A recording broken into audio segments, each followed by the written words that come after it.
राधा राधा जय श्री कृष्णा। पृथ्वी 4.5 अरब साल पुराना हमारा सौरमंडल का एक ऐसा ग्रह जहां पे जीवन है। हर प्राणी, मनुष्य और हर वे चीज जो हमें याद है और जो हमारे साथ थी या रहेगी, वह सब इसी ग्रह में रहती है। इस विशाल ब्रह्मांड में केवल यही एक अपना घर है जो हमें रहने, खाने और पीने के लिए सब कुछ देता है। जितने भी लोग आए और मर कर चले गए और आने वाले हैं, वे सभी इसी ग्रह पर अपनी जिंदगी जी करके चले जाएंगे और फिर भी हमारी यह ग्रह अपने इसी जगह पर अरबों सालों तक टिका ही रहेगा। भले ही पृथ्वी या कहें तो अर्थ 4.5 अरब साल पुरानी है, पर इसकी जिंदगी हमेशा एक समान नहीं रही है। पृथ्वी पर हम इंसान काफी नए हैं। हमारे सबसे पहले पूर्वजों का मात्र 60 लाख साल पहले यहाँ जन्म हुआ था और आज जो हम हैं वो हमारे 2 लाख साल पहले का इवोल्यूशन या कर्मिक विकास है। हम आधुनिक मानव को इस ग्रह पर 2 लाख साल हुए हैं, पर हमारी समझ अभी भी इस ग्रह के लिए एकदम नई है। पर हजारों सालों के हम इंसानों की खोजी यह स्वभाव आज यह विज्ञान को इतना विकसित कर दिया है कि हम वह सब कुछ जान सकते हैं और अनुमान भी लगा सकते हैं जो पहले हमारे पूर्वजों के लिए एकदम सपने की तरह था। हम जानते हैं कि हमारा अपना घर पृथ्वी 4.5 अरब साल का हो चुका है और हमारा सूर्य भी 5 अरब साल का है और अपनी आधी जिंदगी को जी चुका है। 4.5 अरब साल की अपनी इस जिंदगी में पृथ्वी ने कई उतार चढ़ाव भी देखे हैं। यहाँ पर 3.5 अरब साल पहले जीवन की शुरुआत हुई और 6.5 करोड़ साल पहले पृथ्वी की सबसे बड़े जीव डायनासोर का अंत भी हुआ था। फिर पिछले कुछ लाख सालों से हम इंसान इस पृथ्वी पर रह रहे हैं, पर क्या हम आगे भी इसी तरह पृथ्वी पर जीवित रह पाएंगे?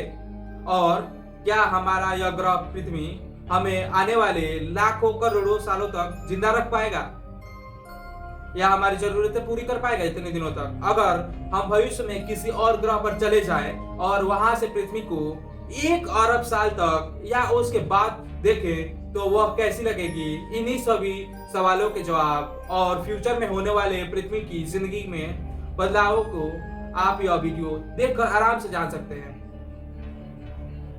हम सभी साल 2024 के में जी रहे हैं, है ना? अगर हम इसी तरह फ्यूचर में आगे बढ़ते रहे तो आज से 10,000 साल बाद हम इंसान इतने ज्यादा घुल मिल जाएंगे कि हमारे जो रंग है और कल्चर है वो इतने बदल चुके होंगे कि आज का मानव पहचान ही नहीं सकेगा। अफ्रीका में जहाँ काले लोग रहते हैं और ब्रिटेन और अमेरिका में गोरे लोग रहते हैं, यह सब इतने घुल मिल जाएंगे कि आप किसी को भी शक्ल देखकर उसके रीजन और रिलीजन का पता नहीं कर पाएंगे। इसी तरह आने वाले 20,000 सालों में हम आज की कोई भी लैंग्वेज इस्तेमाल नहीं कर रहे होंगे और हमारी एक अलग ही लैंग्वेज होगी जो पूरी दुनिया में सेम भी हो सकती है। 50,000 साल बाद पृथ्वी फिर से अपने ठंडे यानी कि हिम युग में चली जाएगी, जिससे पूरी दुनिया में बर्फ ही बर्फ होगी। कमाल की बात तो यह है कि 50,000 साल बाद पृथ्वी की घड़ी में 24 घंटे में एक और सेकेंड जुड़ जाएगा। 1 लाख साल बाद पृथ्वी से दिखने वाले तारे और उनकी पोजीशन एकदम बदल जाएगी और जो तारे आज जहां आप देखते हैं वह 1 लाख साल बाद एकदम अलग होंगे। हो सकता है कि उनकी जगह कोई और तारे और उनके नक्षत्र यानी कि कॉन्स्टेलेशन दूसरी जगह ले ले। 5 लाख साल बाद भी अगर हम इंसान भी पृथ्वी पर रहते हैं तो हमें एक जबरदस्त टक्कर को होते हुए देखना पड़ेगा, जो कि एक विशाल 1 किलोमीटर उल्का या एस्टेरॉइड के टकराने से होगी। अगर हम इसे आर्टिफिशियल तरीके से नहीं रोक पाए तो यह पृथ्वी पर एक पूरे कॉन्टिनेंट को बर्बाद कर देगी। इसका धमाका बहुत तेज होगा, जो कि आज के बनाए गए परमाणु बमों से ही 1 लाख गुना ज्यादा हो सकता है। 10 लाख साल बाद अगर आप पृथ्वी पर होंगे तो हमारी आंखों से दिखाई देने वाली सबसे बड़े तारे बीटलजोस, जो कि सूरज से 950 गुना ज्यादा बड़ा है, उसका सुपरनोवा धमाका अपने आंखों से देख सकते हैं, जो कि आपको दिन में भी दिखाई देगा। 20 लाख साल बाद पृथ्वी पर से ग्रैंड कैनियन का नाम ही मिट जाएगा और 1 करोड़ साल बाद इस धरती पर जो आज हमें कॉन्टिनेंट दिखाई देते हैं उनमें से अफ्रीका टूटकर अलग दिशा में चला जाएगा। 5 करोड़ साल बाद अफ्रीकन कॉन्टिनेंट का यह टुकड़ा यूरोप और एशिया के प्लेट, जिसे यूरेशिया कहते हैं, उसे टकराकर पृथ्वी बड़ी पर्वत बना लेगा पृथ्वी पर, जो कि आज के हिमालय से भी ज्यादा बड़ी और ऊंची होगी। इसके साथ ही उस समय मार्स का मून फोगोस खुद मार्स से टकरा करके अपने आप को खत्म कर लेगा। आज से 10 करोड़ साल बाद पृथ्वी दोबारा एक उल्का पिंड की टक्कर की गिरफ्त में होगी। इस बार उससे 10 किलोमीटर के आकार की उल्का पिंड टकराने वाली है, जो सब कुछ खत्म कर देगी। आज से 6.5 अरब साल पहले भी इसी तरह से उल्का ने पृथ्वी से टकराकर उसके डायनासोर और उसकी तरह जीवों को खत्म कर दिया। दूसरी ओर हमारे सौर मंडल के दूसरे सबसे बड़े ग्रह सैटर्न या शनि की खूबसूरत रिंग 10 करोड़ साल बाद बिल्कुल खत्म हो जाएगी। पर अगर उस समय भी इंसान जीवित रहे तो यही सही समय होगा कि वह पृथ्वी को खाली करके किसी और ग्रह या एक्सोप्लैनेट के खोज में निकल जाएं, जो किसी स्टार के हैबिटेबल जोन में आता हो। 24 करोड़ साल बाद पृथ्वी अपने आकाश गंगा का एक पूरा चक्कर लगा लेगी, जिससे गैलेक्टिक ईयर्स भी कहते हैं। एक गैलेक्सी की ईयर्स 23 से 24 करोड़ सालों तक का होता है।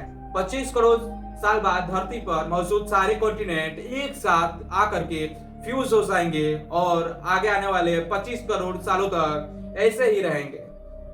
उसके बाद 50 करोड़ साल बाद यह कॉन्टिनेंट दोबारा टूटकर इधर उधर जाने लगेंगे। एक तरह से पृथ्वी का पूरा नक्शा ही तब तक बदल चुका होगा। 60 से 70 करोड़ साल बाद एक बार फिर हमारी धरती यानी पृथ्वी भयानक खतरे की सामने होगी। इस बार उसका सामना एक गामा रे विस्फोट या कहें गामा रे वर्स्ट से होगा, जो धरती पर सारा जीवन ही खत्म कर देगा।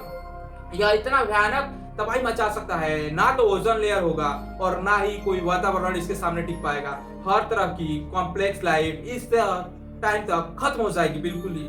और फिर 1 अरब साल बाद या कहें 100 करोड़ साल बाद सूर्य अपनी चमक यानी कि ल्यूमिनोसिटी को 10% तक बढ़ा चुका होगा, जिससे पृथ्वी पर मौजूद सारे समुद्र सूख जाएंगे और पानी का कोई नामो निशान नहीं बचेगा। पृथ्वी का average surface temperature 47 degree Celsius हो जाएगा, जो कि आज के एवरेज टेम्परेचर से 3 गुना ज्यादा होगा। इस समय पृथ्वी पर एक दिन 24 घंटों की बजाय 28 से 29 घंटों का होने लगेगा। यहाँ ना तो कोई ऑक्सीजन होगी और ना ही किसी तरह की कोई भी लाइफ। अगर आप यहाँ उतरेंगे तो आपको लगेगा कि जैसे कि आप किसी दूसरे ग्रह पर उतरे हैं। पर जैसा मैंने आपको कहा था कि अगर इंसान पृथ्वी को आने वाले 10 करोड़ साल बाद छोड़ देता है और आगे जाकर कई दूसरे ग्रहों पे बस जाता है, तो 20 लाख साल बाद वह उस ग्रह की कंडीशन और एवोल्यूशन की एक ऐसी साइकिल में चले जाएंगे कि फिर हर ग्रह पर रहने वाले इंसान दूसरे ग्रह के इंसान को पहचानने से इनकार कर देंगे। यह उनके लिए एलियन जैसे हो जाएगा। खैर, हम जानते हैं कि 1 अरब साल बाद पृथ्वी पर कुछ नहीं बचने वाला है और पृथ्वी उस समय बस मिट्टी का ढेर बन करके रह जाएगी। पर 2 अरब सालों में पृथ्वी सूर्य के हैबिटेबल जोन से भी निकल जाएगी। उस समय सूर्य का हैबिटेबल जोन मंगल ग्रह यानी कि मार्स के आसपास होगा। यानी 2 अरब साल बाद मार्स जीवन को पैदा करने के लिए और रहने के लिए एक बिल्कुल सटीक जगह बन सकता है। 2 अरब 80 करोड़ साल बाद पृथ्वी का एवरेज सरफेस टेम्परेचर इतना ज्यादा बढ़ जाएगा कि इस पर अब सिंगल से जीव भी सर्वाइव नहीं कर पाएंगे। पृथ्वी और वीनस ग्रह की तरह ही एक काफी गर्म प्लेनेट बनकर रह जाएगा। पृथ्वी पर जीवन की शुरुआत आज से 3.5 अरब साल पहले हुई थी और आज से 3 अरब साल बाद पृथ्वी दोबारा जीवन रहित प्लेनेट बनकर रह जाएगी। 4 अरब साल बाद सूर्य की चमक या ल्यूमिनोसिटी 40% तक बढ़ जाएगी, जिससे पृथ्वी का एवरेज सरफेस टेम्परेचर 400 डिग्री जितना बढ़ जाएगा। यह ग्रह आज की मरकरी और वीनस से भी ज्यादा गर्म होगा और स्पेस से देखने पर यह हमें थोड़ा लाल या हमें हल्का ब्राउन रंग का दिखाई देगा, जिसमें एक दिन 24 घंटे की जगह 40 घंटे का होगा। उस समय चांद भी पृथ्वी से बहुत दूर चला जाएगा।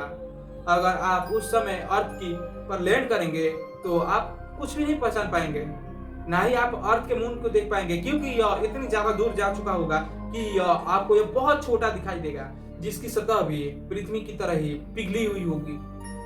वैज्ञानिक मानते हैं कि आने वाले साल 8 अरब सालों में सूर्य फ्यूजन खत्म करते हुए रेड हाइपरजाइंट स्टार में बदल जाएगा, जो अपने आज के आकार से भी 256 टाइम्स यानी कि 256 गुना बड़ा होगा, जिससे वह मरकरी, वीनस और शायद पृथ्वी को भी अपने अंदर समाहित कर ले। और इसी के साथ फिर हमारी प्यारी सा प्लेनेट का भी अंत हो जाएगा। हालांकि तब तक हम शायद इस ग्रह को छोड़कर दूसरे किसी हैबिटेबल प्लेनेट पर जाकर इसके अंत को देख रहे होंगे। पर जब सूर्य रेड हाइपरजाइंट स्टार में बदलेगा तो इस समय सैटर्न यानी कि शनि ग्रह का चांद टाइटन दोबारा सन के हैबिटेबल जोन में आ सकता है और वहां इंसानों को बसाया जा सकता है। फिर 12 अरब सालों बाद सूर्य भी दोबारा साइज कम करने लगेगा और अंत समय में व्हाइट ड्वार्फ स्टार में बदल जाएगा, जिससे फिर सोलर सिस्टम में फिर कोई भी हैबिटेबल प्लेनेट नहीं बचेगा।